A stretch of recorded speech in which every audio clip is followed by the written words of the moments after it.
Chères Pernésiennes, chers Pernésiens, nous n'avons pas pu faire la cérémonie traditionnelle de nos vœux à la salle des fêtes. Je suis le premier à le regretter. On va essayer de compenser ce manque par un petit film.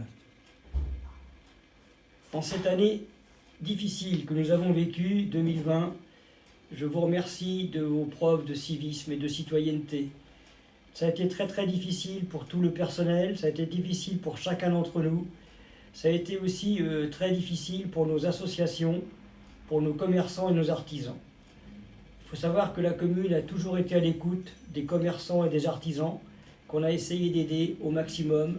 Ceux qui sont dans les bâtiments communaux, on a pu exonérer d'un loyer ou deux. Les autres personnes, on a essayé de les mettre en relation avec le développement économique de la communauté de communes afin de pouvoir étudier les aides possibles. 2020 nous a quand même permis de réaliser les projets qui étaient programmés. Les plus gros, vous les avez vus, c'est l'aménagement de la route de Neuilly-Pompière avec une lisse et une voie piétonne. La station d'épuration avec une extension de 4 lits supplémentaires qui va permettre à la station de tourner à la moitié à peine de sa capacité maximale.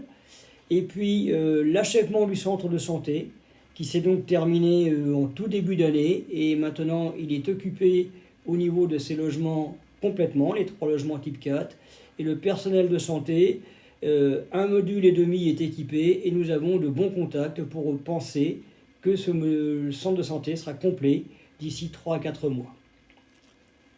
Dans les projets que nous avons, évidemment, on a aménagé les abords de notre centre de santé. Ça va être fait début mars.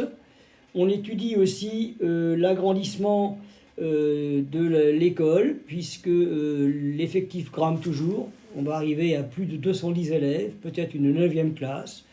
Donc c'est un projet que nous avons à l'étude. Nous avons aussi l'aménagement de jeux au Square Basile, qui est en cours, qui devrait se terminer en janvier ou février. Et puis nous allons faire une acquisition foncière d'un terrain à la sortie de Pernay, juste avant le château d'eau sur la droite, un terrain que nous souhaitons proposer au SDIS pour la construction d'un centre de secours afin de pouvoir maintenir nos pompiers dans notre commune. 2020 a aussi été un moment important puisque ça a été le renouvellement de notre conseil municipal et je remercie la confiance que vous avez portée à l'équipe que j'ai présentée, une équipe renouvelée à 50%, que vous avez découvert dans le bulletin municipal qui vous avait été remis en fin d'année, juste avant les fêtes, et que vous découvrirez tout au long de ce mandat, puisque ce sont des gens motivés, impliqués, et qui seront sur le terrain. N'hésitez pas à nous contacter, nous sommes toujours à votre écoute. Afin de mieux communiquer aussi, nous avons pris la décision, au dernier conseil municipal, d'adhérer à Panneau Pocket. Panneau Pocket est une application que chacun d'entre vous peut télécharger. C'est gratuit pour vous, c'est payant pour la commune, mais à un prix tout à fait modique. C'est une application mobile qui est simple, efficace, et qui permet à chaque citoyen de la commune d'être informé et alerté en temps réel des événements qui se passent dans la commune, dans l'intercommunalité, à l'école, etc., ou dans les associations. Je vous invite à regarder sur vos applications comment télécharger Panneau Pocket. Et si vous le téléchargez, nous, on n'a aucune donnée vous concernant, ça reste tout à fait confidentiel. Et vous serez informé en temps réel. Imaginons qu'il y ait une alerte de vigilance météo, qu'il y ait un arbre qui tombe sur la route ou des pluies importantes, eh bien nous pourrions vous le signaler sur cette application. Donc je vous invite à vous essayer de le faire le plus possible pour être informé en temps réel. Alors beaucoup de manifestations ont été annulées en 2020, bien sûr. Et là, les associations font preuve de patience, de courage. Moi, je salue leur engagement. Et il faut toujours avoir en tête qu'elles ont besoin de nous, qu'elles sont là pour nous aider, pour nous rendre la vie plus agréable. Donc n'hésitez pas à les rejoindre et surtout ne pas se désintéresser de leur engagement pour la commune. Nous n'avons pas pu, nous, au niveau municipal, faire l'accueil des nouveaux arrivants comme nous le faisions depuis maintenant 4 ans. C'est partie remise, j'espère qu'à l'automne prochain, nous pourrons remettre l'accueil des nouveaux arrivants. Autre projet important cette année, nous avons pris la décision au conseil municipal de prendre le relais pour l'agence postale qui a été tenue par notre épicier, qui a souhaité arrêter pour des raisons tout à fait légitimes.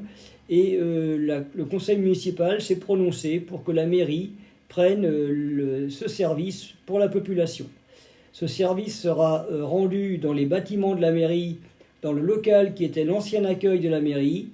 Et à tour de rôle, notre personnel administratif tiendra cette agence postale dont les horaires vous seront communiqués. Je compte sur chacun d'entre nous pour faire preuve de civisme et de respect lorsque vous utiliserez ce service, parce qu'il est inconcevable pour moi que notre personnel soit soumis à des incivilités, à des menaces ou à des violences parce qu'on n'a pas reçu notre colis à temps, parce qu'on n'a pas de timbre, etc.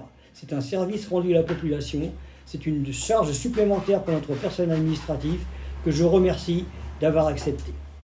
Nous allons aussi cette année relancer la révision de notre PLU. La décision a été prise par notre conseil municipal. C'est une procédure qui va être suffisamment longue, qui dure entre 24 et 36 mois et qui va permettre d'inscrire sur nos terrains les projets que nous avons pour notre commune. Vous serez bien sûr consultés puisqu'il y a des réunions publiques, il y aura une enquête publique et vous serez informés en temps utile de l'avancée de cette démarche.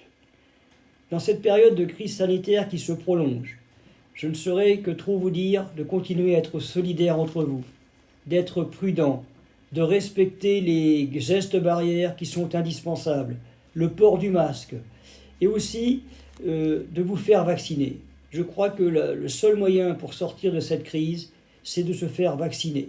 Alors évidemment, nous avons des centres qui sont à proximité. Le plus près, c'est Neuilly-Pompières, il y en a d'autres sur Tours. Si vous avez des soucis pour aller vous faire vacciner, faites jouer la solidarité. Vous avez de la famille, vous avez des voisins, et au besoin, contactez la mairie si vous avez un souci pour aller vous faire vacciner. Il en va de la sortie de cette crise que la plupart des gens se fassent vacciner. Je vous remercie de votre solidarité et du civisme que vous ferez preuve en ayant cette action.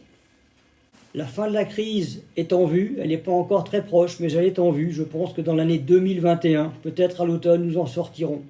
Nous allons retrouver notre rythme de vie dans ce cadre exceptionnel que nous avons autour de nous. Nous allons pouvoir retrouver des moments de convivialité qui nous ont tant manqué et que j'ai hâte de partager avec vous. Au nom de tout mon conseil municipal et de tout le personnel communal, je vous adresse mes meilleurs vœux pour 2021. Que cette année vous apporte avant tout la santé et beaucoup de petites joies et de plaisirs multiples qui contribuent au bonheur, ainsi qu'à vos proches. Et puis, puisqu'il faut profiter du cadre naturel qui nous entoure, je vous invite à me retrouver pour partager, profiter de ce cadre de campagne qui est à côté de nous. Et je vous donne rendez-vous dans quelques minutes à côté du bois que Madame Dubreuil nous a légué. Bonne année à tous. Et surtout, n'hésitez pas de profiter de votre cadre naturel autour de chez vous. Même s'il pleut, la pluie du matin n'arrête pas le pèlerin. Profitez de la campagne et de son patrimoine sensoriel. Allez, bonne année à tous!